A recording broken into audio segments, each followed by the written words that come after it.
Glenn Gray. I'm a trustee at the library. We sponsor these wonderful conversations with Jeremy throughout the summer. So we welcome you, and this feels, just watching people come in and catching up, it's a bit of a reunion, isn't it? You know, we're back now. We're together again. Those of us who have followed Jeremy over the years with great pleasure. So I wanted to mention the Perkins School, which is in Watertown, Massachusetts. It's the oldest educational institution of the type that it is in the country. And Helen Keller and Ian Sullivan are two of the alums of the school. And the Perkins School gave us a grant to record the presentations now. So you can see we have a wonderful, great, very effective camera and sound group here today to record. I just wanted to thank the Perkins School and make all of you aware that this is even better than what it, in some respects, than what it has been in the past and will be in the future, I'm sure.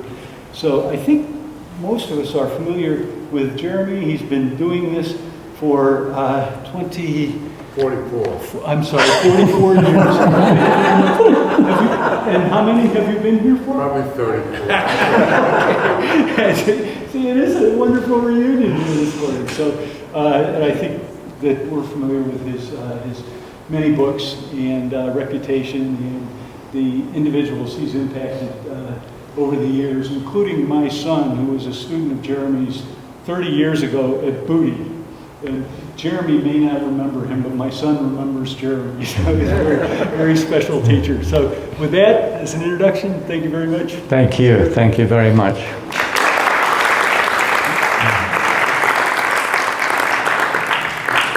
Thank you all. It's wonderful to be starting a new season.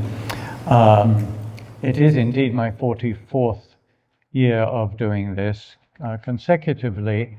And it's one of the great pleasures of my life. I love being here. I love talking to you, and of course being at Tanglewood throughout the summer. It's really a treat. I think we're all very lucky to be here and be able to go to Tanglewood and all that it offers.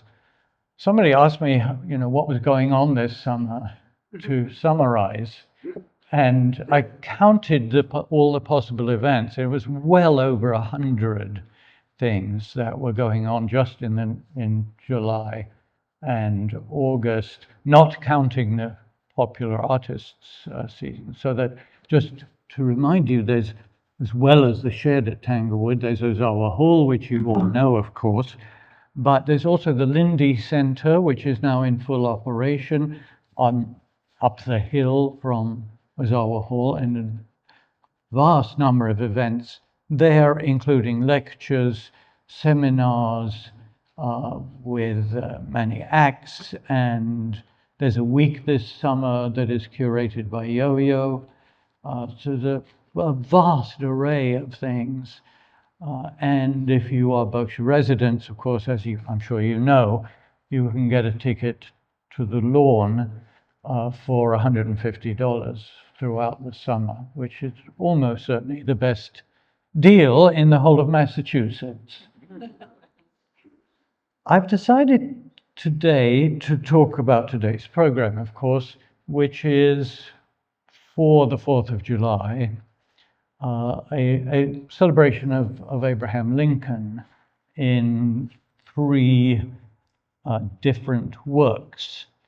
And I've realized that in studying these pieces and thinking about how they work, I thought I might start today by talking about some very, very fundamental musical issues, sort of the nuts and bolts of music.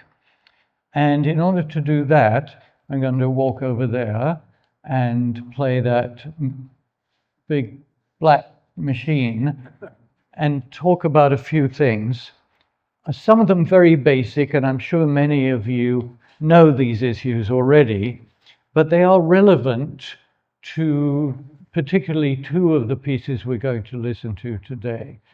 So I'm going to start by talking about Aaron Copland's A Lincoln Portrait, which has both music and text.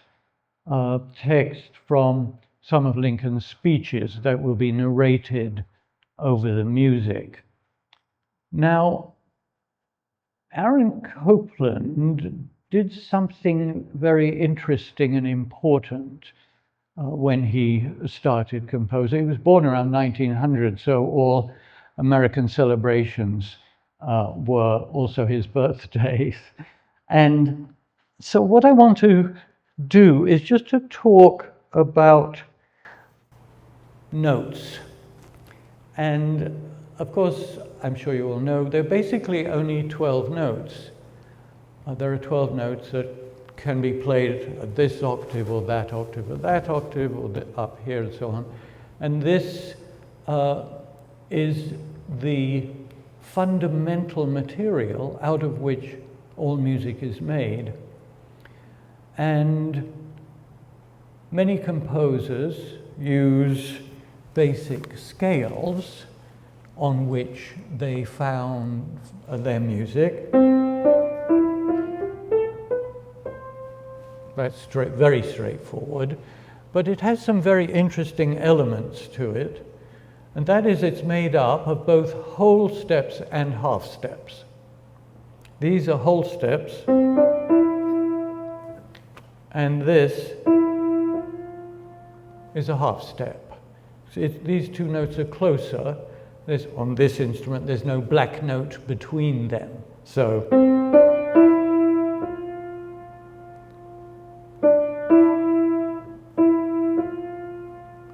and a major scale has two of these half steps in it.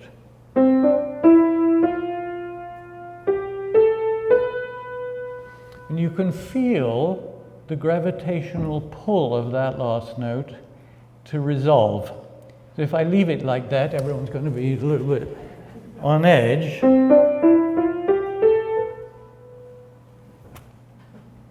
Okay. And that's another half step. That scale has these combinations that are built into it, and every major scale has that. Is this going in and out? Yeah. I don't know why, I'm afraid. But let me just talk into it like this, and then everyone will be able to hear me. So a major scale has these two half steps in that particular place, and every major scale has those two half steps in that particular place between the third and fourth note and the seventh and eighth note. And that establishes a feel for a piece. If I play a melody in that scale,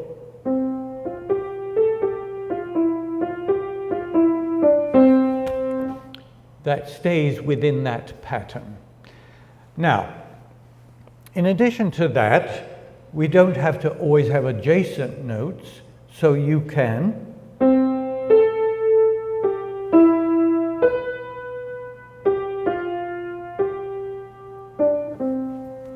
with gaps. Now, there are certain gaps that are very fundamental to music. Think, for example, of this gap. That's just an octave. And essentially, it's the same note, but higher.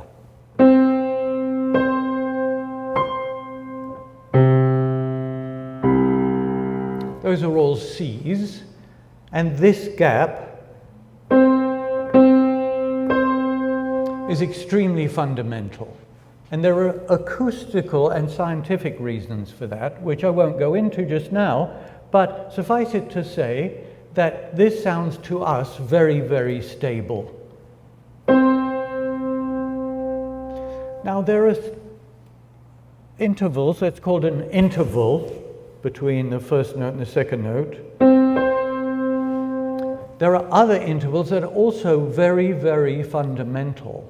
Less than the octave, but nonetheless very basic to acoustical science. This is the next one. Those are very close harmonically, not the same, not an octave, but nonetheless fundamental.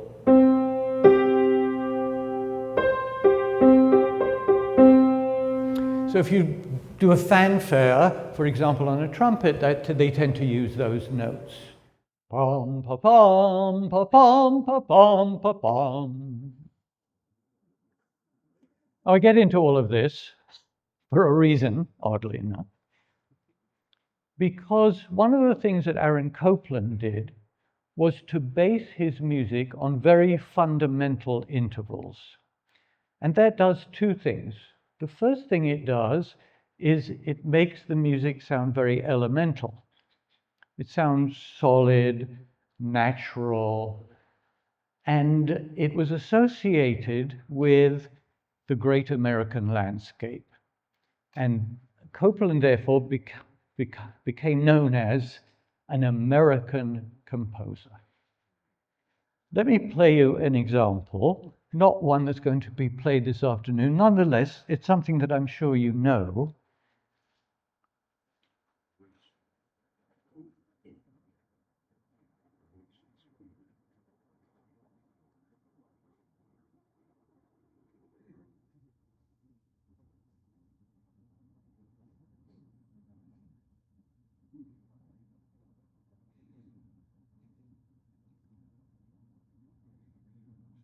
Just give me a second. We have some complicated Bluetooth business in this room so that the music goes here and not out into the great wide world.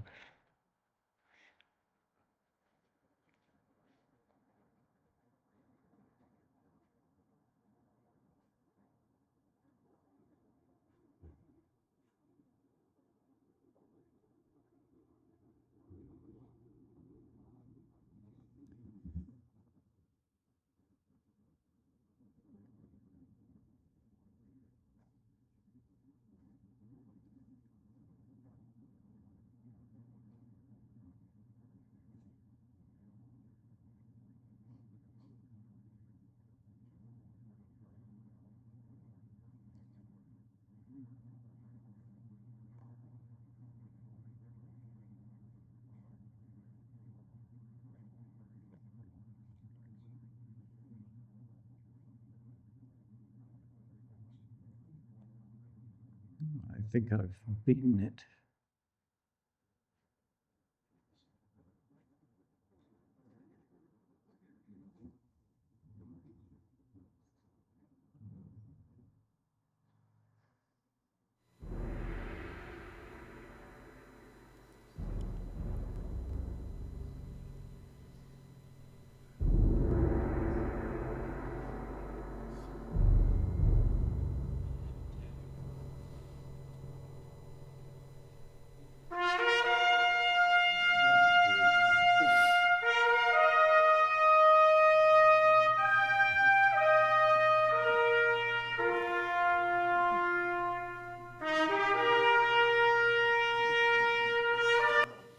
All the basic intervals. And one of the reasons that that piece, Fanfare for the Common Man, is so stirring is because the music is based just on those most profound intervals. And Copland became known for that kind of music, and that kind of music became associated with America. Listen to this also, for example, although it's faster, not so profound, the intervals are very similar.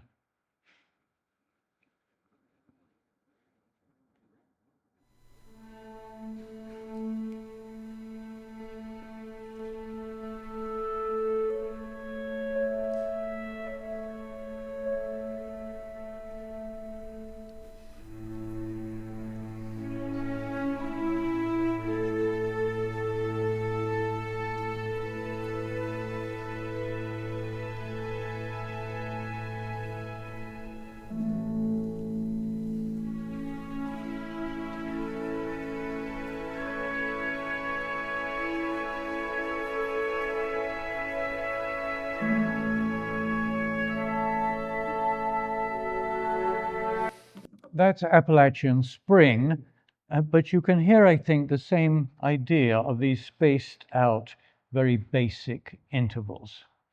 So let us turn now to Lincoln Portrait by Aaron Copland. written, as a lot of Copland's pieces were actually, including Fanfare for the Common Man in the early 40s during the war. Lincoln Portrait is 1942. It's only about 15 or so minutes in length. And its scoring also uses brass, and brass, of course, and trumpets are associated with nobility and power and control. Trumpets were always used in the Middle Ages to announce the arrival of the king, and still are in certain royalties. So there's a lot of brass, which is used for the opening and for climaxes, and the speaker, because it's for baritone and orchestra, narrates excerpts from Lincoln's writings, including the text of his Gettysburg Address. And Lincoln delivered the speech on the afternoon of November 19th, 1863. Now, some of this American history I'm just going to mention here, something that no doubt you all know by heart because you learned it in school. I didn't, because I grew up in England, and so this wasn't as fundamental to my education. But I hope you won't be insulted if I just remind you of some of the highlights of this, just in case some of it has become a little bit hazy. So the Gettysburg Address was Lincoln, November 19, 1863, during a dedication of the Soldiers' National Cemetery, now known as Gettysburg National Cemetery, on the grounds where the Battle of Gettysburg had been fought 4.5 months earlier in July of 1863 in Gettysburg, Pennsylvania. In the battle, the Union Army defeated the Confederate forces in one of the most decisive battles of the Civil War, but it was also one of the deadliest battles, resulting in more than 50,000 casualties in 2 days. Copland also uses speeches from also uses text from other speeches of Lincoln and letters, and some folk songs of the period, including Camptown Races, and On Springfield Mountain, which I can't sing. There are also some descriptive comments about Lincoln from the narrator. He was a quiet man, for example. So that's kind of setting the scene from the narrator and not actually relating his words. There are other speeches, for example, his message to Congress, the so-called annual message to Congress of 1862, now called the State of the Union Address, which it was not called then. Let me just read a little bit of that. Fellow citizens, we cannot escape history.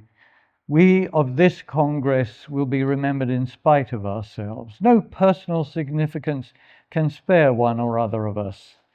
Even we here hold the power and bear the responsibility.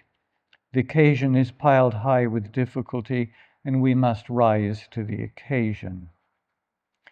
Or the Lincoln-Douglas debates, 1858. It is the eternal struggle between two principles, right and wrong, throughout the world.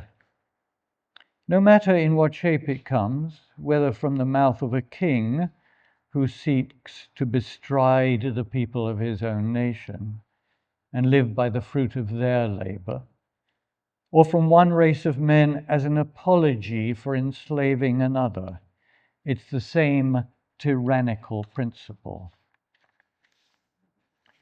As I would not be a slave, so I would not be a master. This is my idea of democracy. And perhaps the most famous passage from the Gettysburg Address itself, we must remember that from these honored dead we take increased devotion to that cause for which they gave their last full measure of devotion.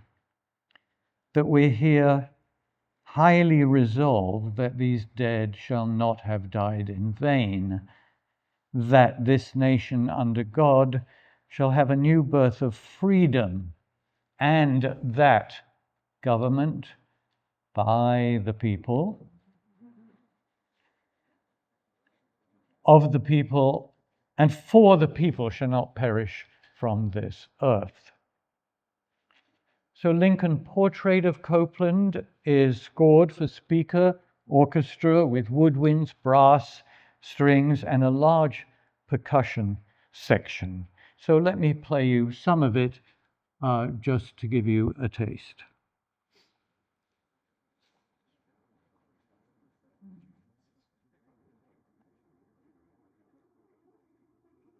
This is James Earl Jones with the Seattle Symphony.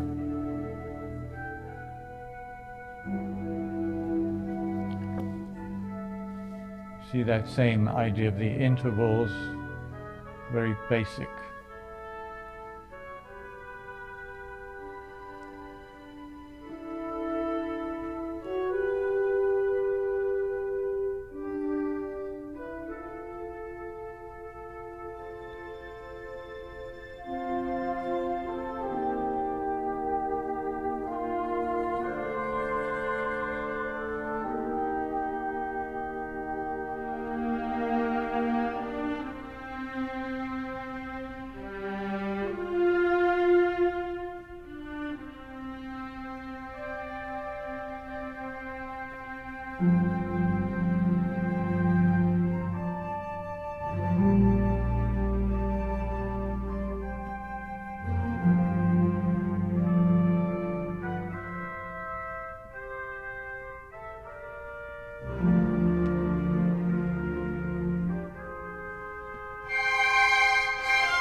Fellow citizens, we cannot escape history.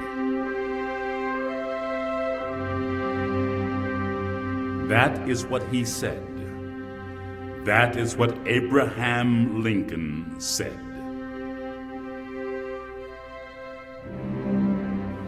Fellow citizens, we cannot escape history. We of this Congress and this administration will be remembered in spite of ourselves. No personal significance or insignificance can spare one or another of us. The fiery trial through which we pass will light us down in honor or dishonor to the latest generation. We, even we here, hold the power and bear the responsibility.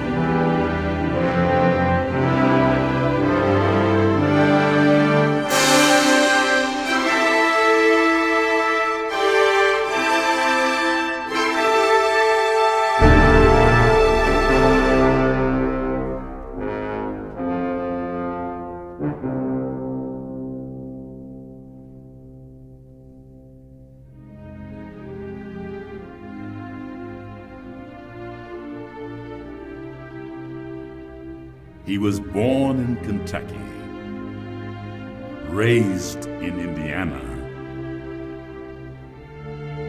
and lived in Illinois.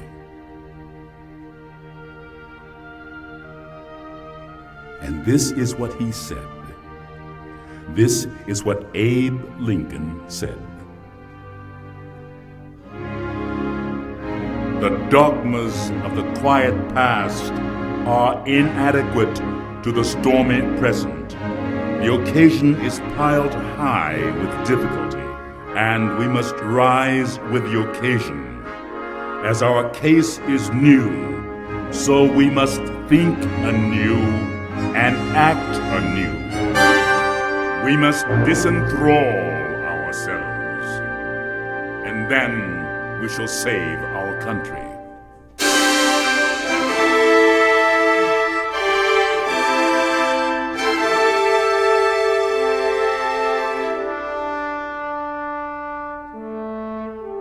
When standing erect, he was 6 feet 4 inches tall. And this is what he said. He said, "It is the eternal struggle between two principles, right and wrong, throughout the world. It is the same spirit that says, you toil and work and earn bread, and I'll eat it, no matter in what shape it comes. Whether from the mouth of a king who seeks to bestride the people of his own nation and live by the fruit of their labor, or from one race of men as an apology for enslaving another race, it is the same tyrannical principle."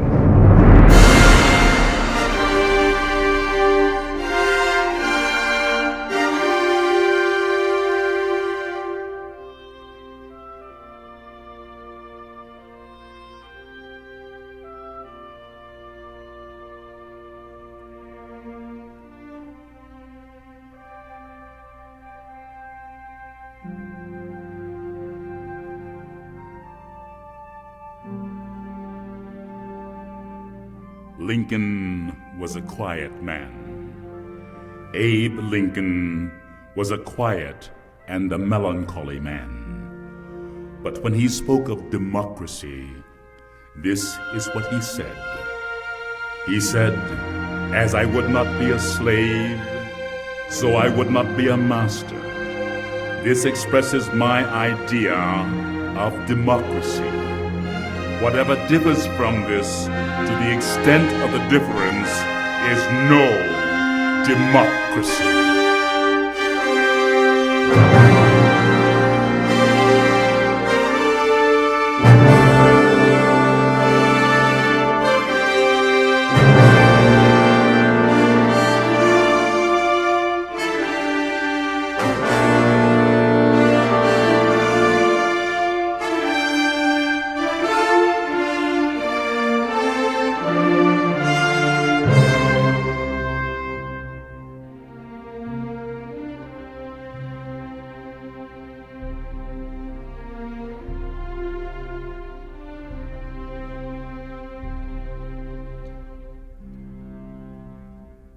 Abraham Lincoln, 16th President of these United States, is everlasting in the memory of his countrymen.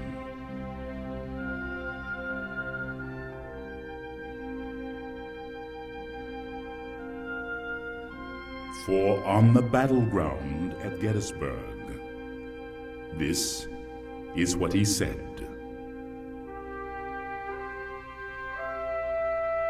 He said that from these honored dead, we take increased devotion to that cause for which they gave the last full measure of devotion. That we here highly resolve that these dead shall not have died in vain, and that this nation under God shall have a new birth of freedom, and that government of the people, by the people, and for the people shall not perish from the earth.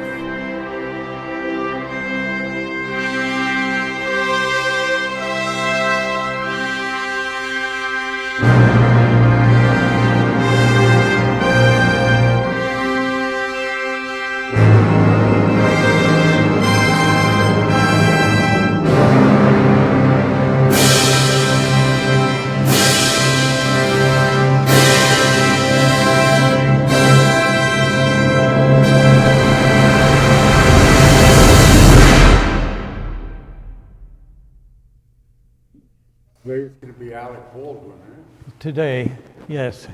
Oh, sorry, just.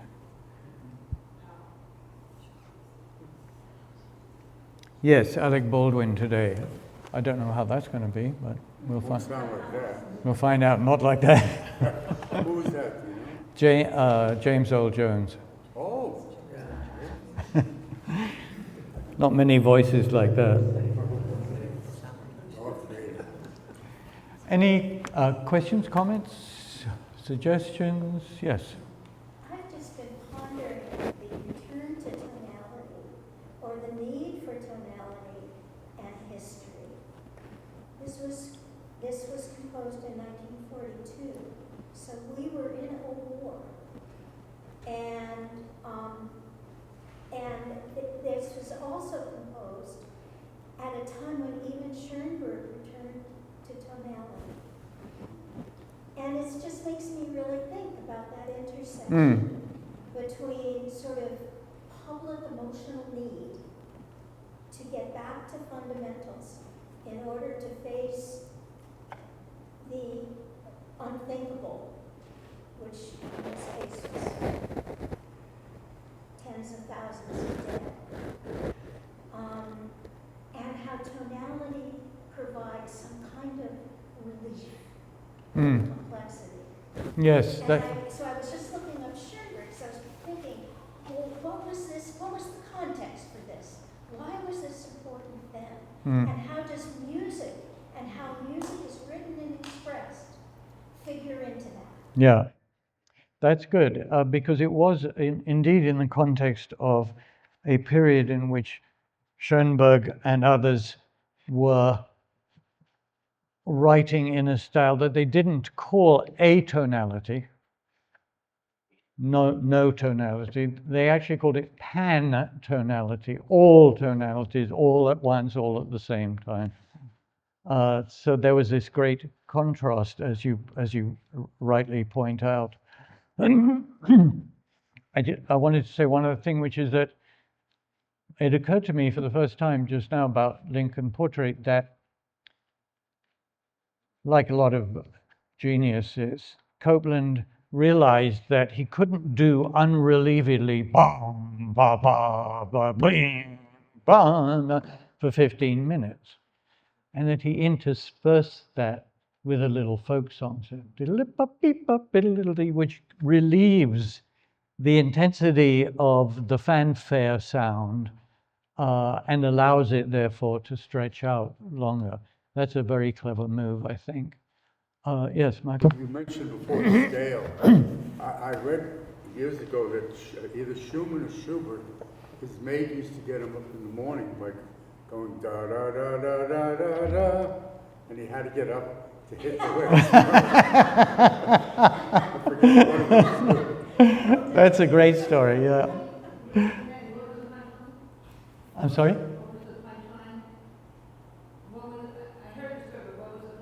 The punchline was they either played the scale ending on the 7th note instead of the 8th in order to wake him up, to make him get up to play the last note on the piano.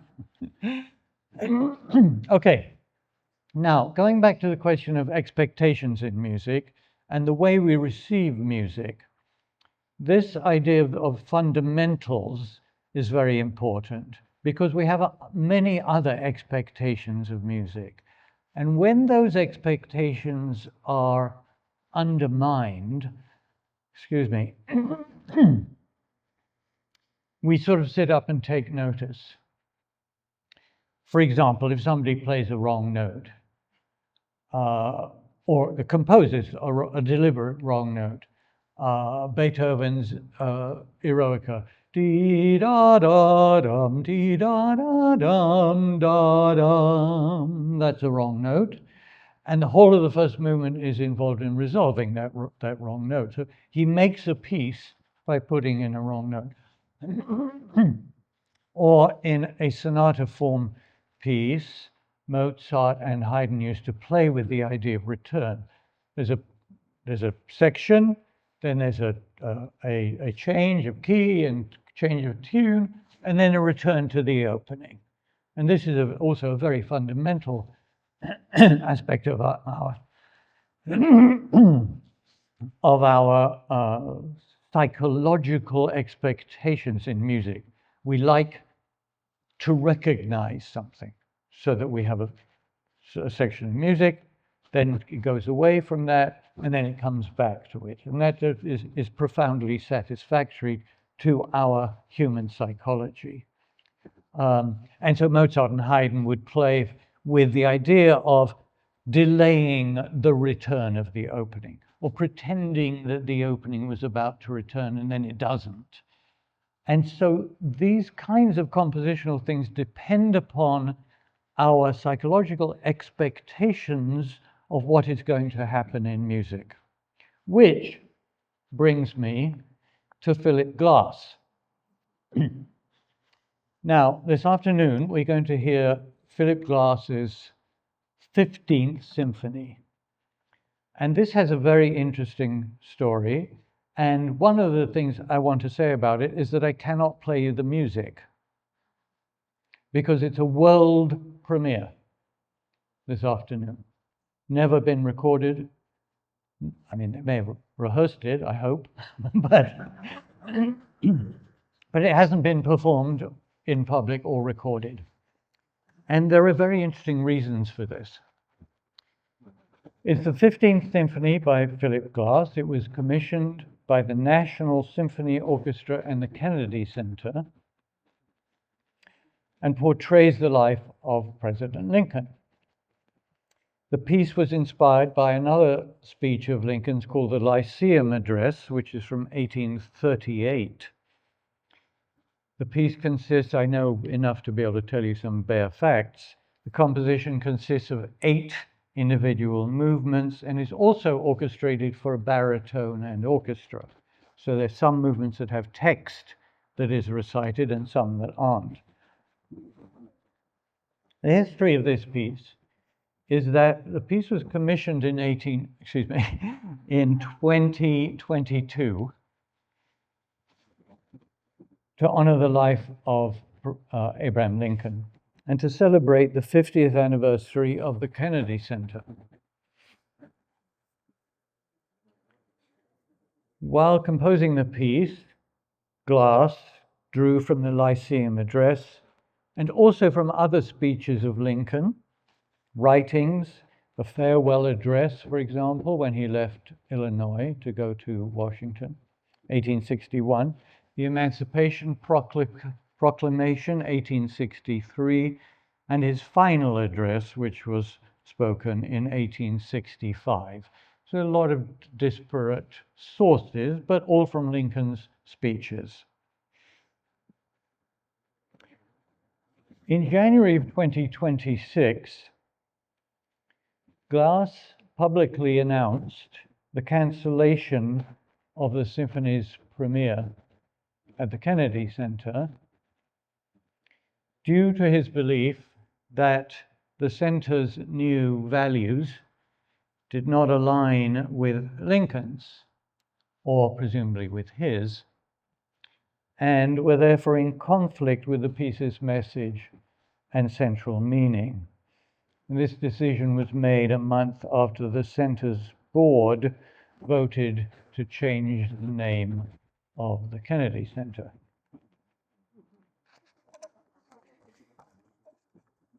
The piece is about 35 minutes long and consists of 8 movements. Movement 1 is the Lyceum Address, Part 1. Movement 2, Lyceum Address, Part 2. Movement 3 has no text.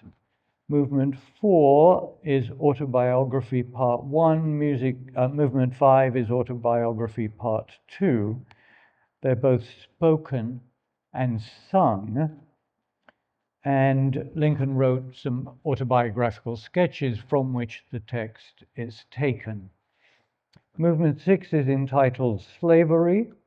Movement 7, The End of War. And movement 8 is extracts from Lincoln's farewell address when he was obliged to leave Illinois, Springfield, Illinois, where he had made his career, and go to Washington for the simple reason that he had been elected president.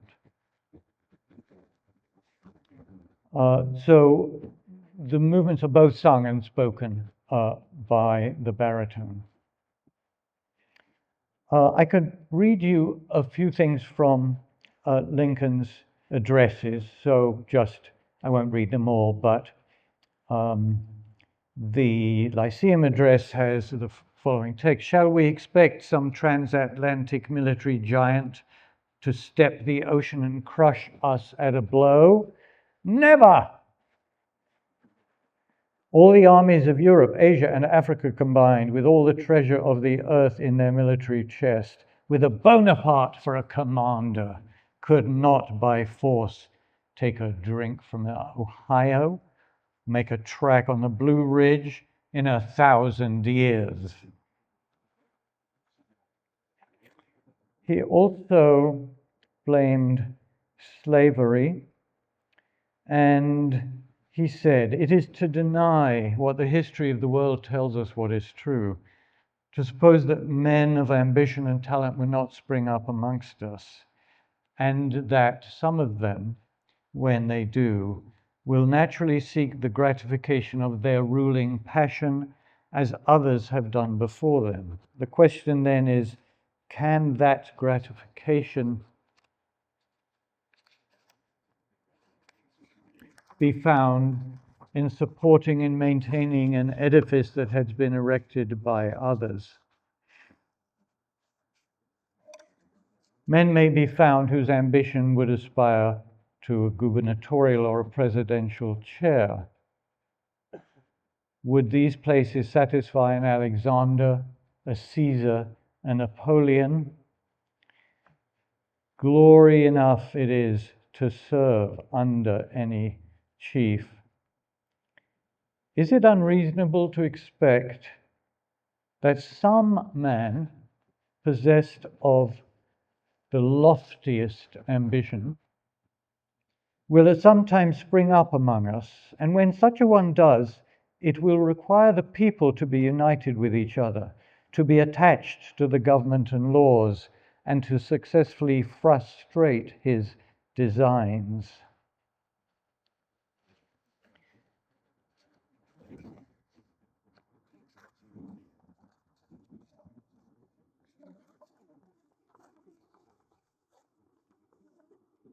He gave a little autobiographical sketch of himself.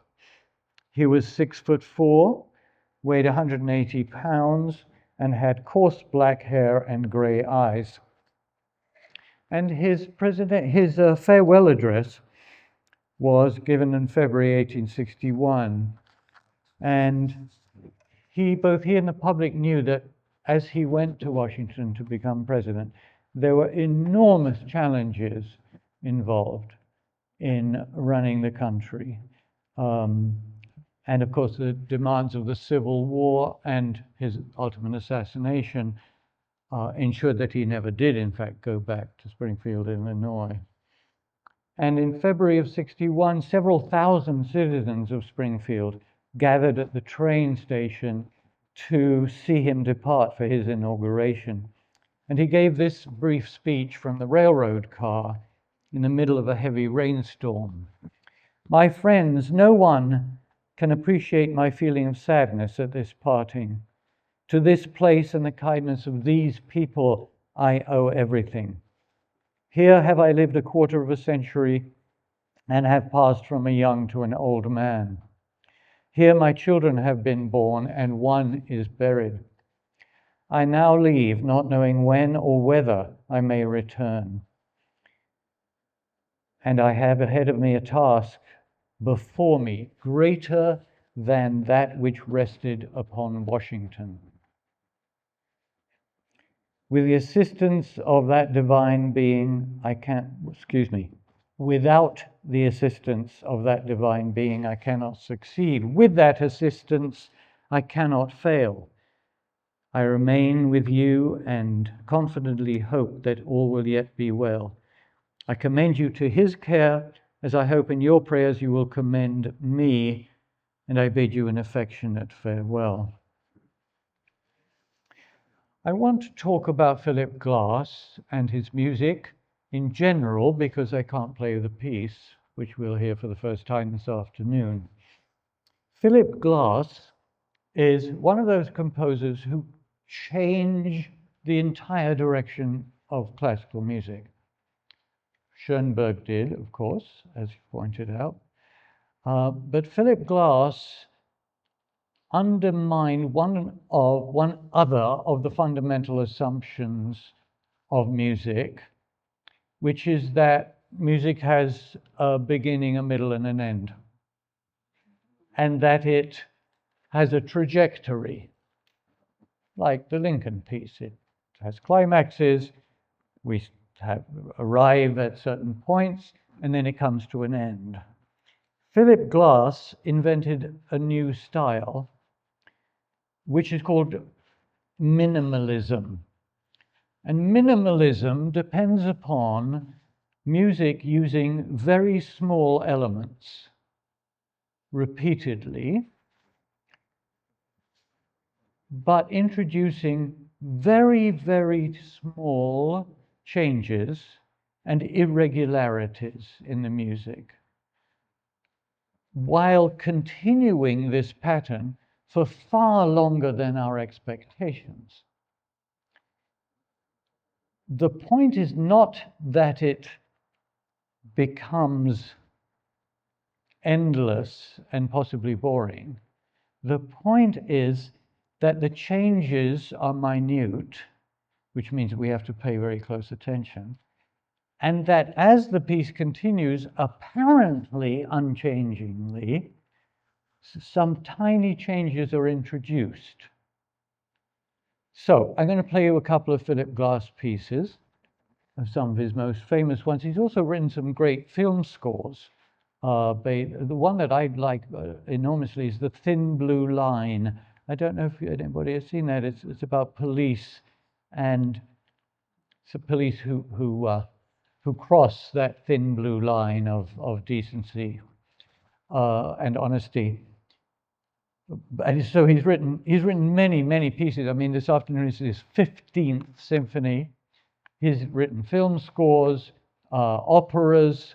Einstein on the Beach, Akhenaten are perhaps his best known. But let me play you the pieces in which he seemed to invent this completely new style and overturn our expectations, just as Copland did, but in a slightly different way, using these fundamental intervals of music more than other composers had done. Here, Philip Glass invents this new style. I don't know if he called it minimalism, but it was called minimalism.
Let me play you another Philip Glass piece. This is called Metamorphosis, and he wrote a few.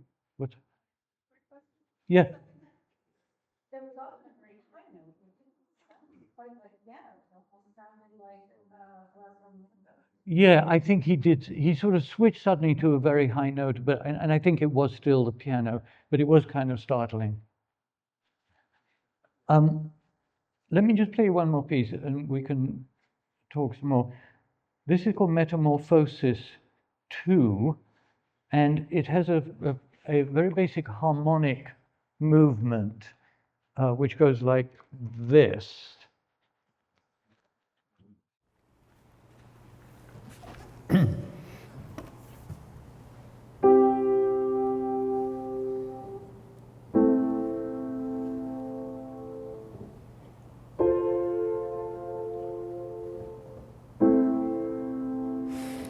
So there is a slight sense of oddity about it, but it does come back to the beginning. This is the first chord, second chord, third chord, and then the first chord again. It's both resolved and unresolved at the same time. Metamorphosis 2, also by Philip Glass.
And this one is interesting, I think, because it has a quasi tune on top of the chords.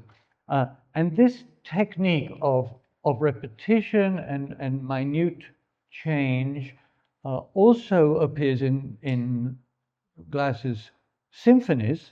So I thought I'd play you a little bit of another symphony, the 11th Symphony of Glass, just to get a feel of how this might work on an orchestra and not just a solo piano.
That's a minimalism.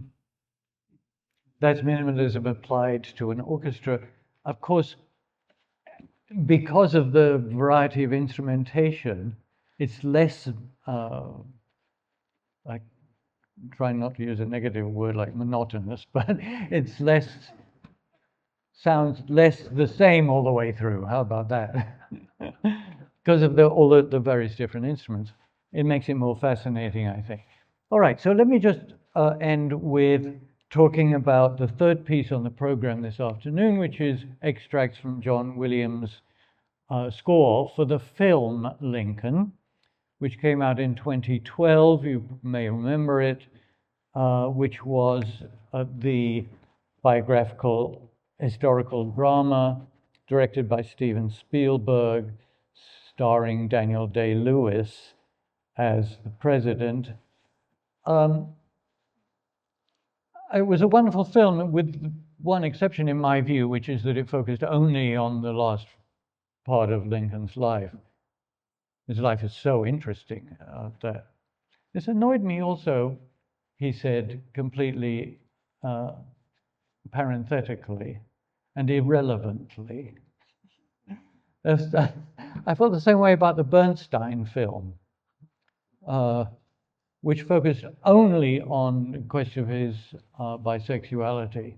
And Bernstein's life was so much more interesting than just that. Okay, end parenthesis. So this is the film, a historical film about Lincoln, just the last 4 months of his life, and his focus on his efforts to abolish slavery by having the 13th Amendment to the Constitution passed by the House of Representatives. It was, just briefly summarized, nominated for 7 Golden Globes and won Best Actor Oscar for Daniel Day-Lewis. The score is by John Williams, who specializes in working with Steven Spielberg. And I thought I would just play you. There were a large number of movements and scenes and lots of music. So I just thought I would play you a few of those and tell you what they are. This is the People's House.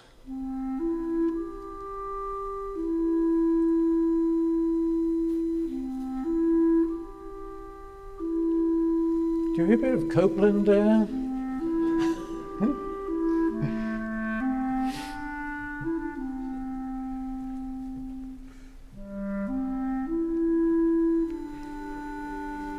I'm just saying.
The Blue and the Gray.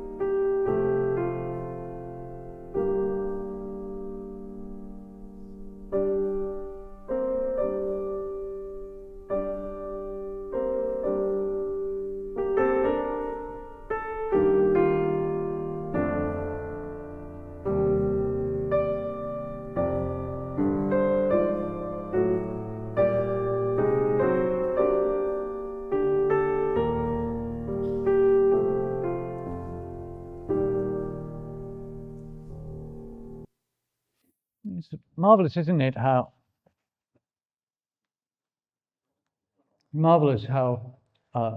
Williams manages to make a lot of his music sound like other composers. It's really great skill, I think. So next is With Malice Toward None.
And next is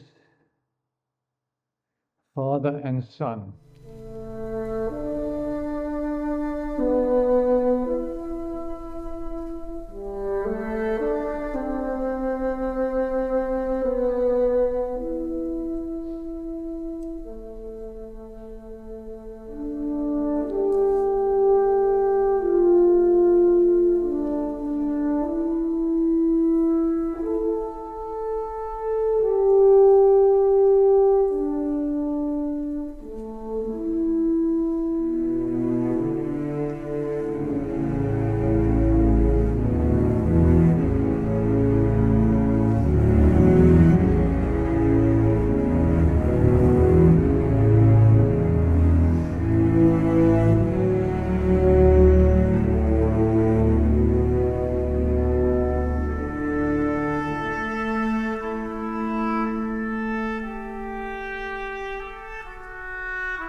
Cry of freedom. Battle cry of freedom.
Okay, so those are just a few pieces from this suite of the film Lincoln by John Williams, music that'll be played this afternoon. Just to summarize, we have the Lincoln Portrait by Copland, Philip Glass's 15th Symphony with its 8 movements, some of them including passages from Lincoln's speeches, and then the John Williams piece, also based on Lincoln. Does anyone have any questions? We didn't finish talking about Philip Glass, I think. Yes? I have to mention this. I saw, if you never see another documentary in your life, you have to go see the one that's called Bernstein's Wall. It's a new film. It's playing at the Triplex this week. I saw it a couple of days ago. It's narrated by Leonard Bernstein. It covers his entire life up until the Berlin Wall when he did Ode to Joy in Berlin, and it's phenomenal. It's playing every day, I think, through next Friday. Did you say Bernstein Wall? W. Bernstein's Wall. Oh, of course, Berlin Wall. I see. Yeah. At the Triplex in Great Barrington. Great Barrington. Playing this afternoon and through the week. Any other? Yes. One of the things that I thought Philip Glass was known for, in my hearing, was also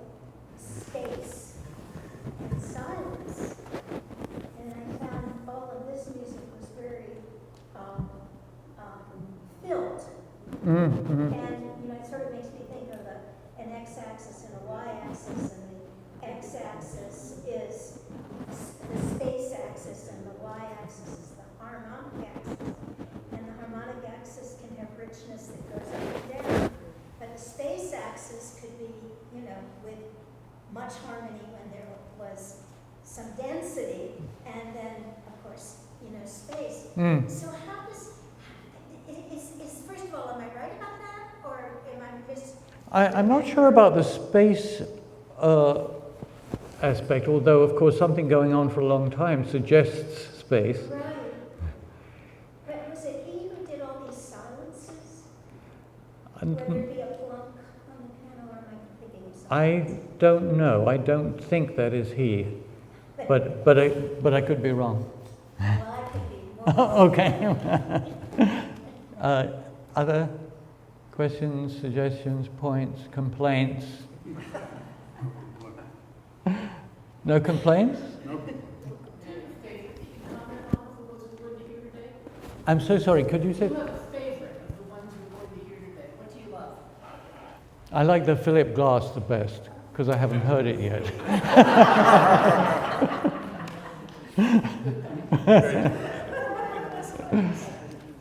Anticipation. All right, well, I hope you have a wonderful afternoon, and I'll see you next Friday, those of you who wish to come. Every Friday and Sunday throughout the summer, I'll be talking about the programs. Have a good afternoon. Thank you.